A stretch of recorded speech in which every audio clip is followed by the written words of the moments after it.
નમસ્કાર મિત્રો, જય હિન્દ, જય ભારત. હું બળવંત ગોસ્વામી ફરીથી અત્યારે એક નવી વાર્તા લઈને આવ્યો છું, જે ખરેખર આપણા મિત્રો, આપણા દેશના વાસીઓ એમની જોડે જ આ ચર્ચા કરવી છે મારે. સાલું મહિનો ના થાય, 2 મહિના ના થાય અને કંઈક ને કંઈક નવા પ્રયોગો કરે છે લોકો પોલિટિક્સવાળા. તમે જુઓ તો ખરેખર આ લોકો કેટલી હદે જાય એમ છે. તમે આમના જૂના પણ વિડીયો તમે જોયા છે. ખરેખર આ લોકો કેટલી હદે જાય એવા છે.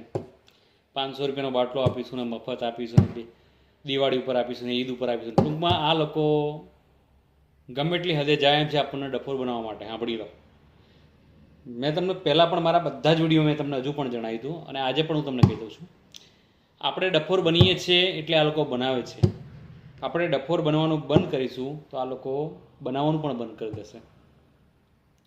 આ લોકોના મગજમાં એક વસ્તુ બેસી ગઈ છે કે પબ્લિક સવારે ટિફિનનું ડબલું લઈને જાય છે અને હાજે ટિફિનનું ડબલું લઈને ઘરે પાછું આવે છે, ખાય છે, ટીવી જોવે છે કલાક અને સૂઈ જાય છે અને સવારે એ જ પ્રક્રિયા પાછી ચાલુ થાય છે.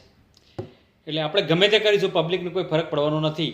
સાંભળી લો, ગેસના ભાવ વધારી દઈશું, પેટ્રોલના વધારીશું, ડીઝલના વધારીશું, પછી ગેસના બાટલાના વધારી દઈશું, કે કોઈ પણ અત્યારે જો કોરોના પછી આ લોકોએ દરેક વસ્તુના ભાવ ડબલ કરાવી દીધા દરેક જગ્યાએથી એમ.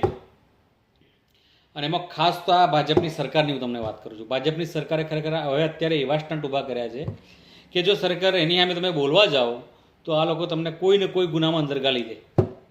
ક્રાંતિકારી બનવા જશો તમને ગાલી દેશે. ખ્યાલ ના આવ્યો?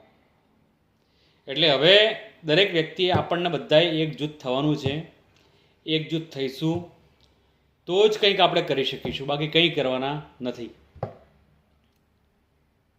આ દર વખતે આપણને ખબર છે કે ચલો આપણા સરકાર નથી જોઈતી, આપણે વોટ પણ નાખીએ છીએ, પણ આપણો વોટ ક્યાં જાય છે કોઈને ખબર નથી. આ લોકો, ચલો હું તો કહું છું, આ જે મશીનરી આવી છે EMI, હવે એ મશીનરી ખરેખર એ વોટ તમે જ્યારે તમે નાખો છો, બરાબર છે, એ વોટ તમને હું તો કહું છું 5 વર્ષે તમારે જુઓ તો તમે ઓનલાઈન જોઈ શકો. એ પ્રમાણની આમાં પ્રક્રિયા આવી જોઈએ.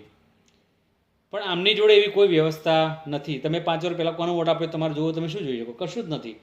મૂળ આપણને આ બધા સલાહો ડફોર બનાવે છે અને પોલિટિક્સનું કામ જ આ છે, ડફોર બનાવવાનું. અને આપણું ખરેખર કામ એવું થયું છે કે ડફોર બનવાનું. હવે ડફોર બનવું નથી. હવે જાગૃત થવું છે. દરેક સમાજને ભેગા મળવું છે અને ભેગા મળીને આપણે કામ કરવું. જો આપણે શાંતિથી આપણા આવતો પરિવાર, આપણી આવનાર પેઢીઓ જો શાંતિથી જીવી શકતી હોય તો એની માટે છે ને હવે આ સરકારને ખરેખર નાબૂદ કરવાની છે.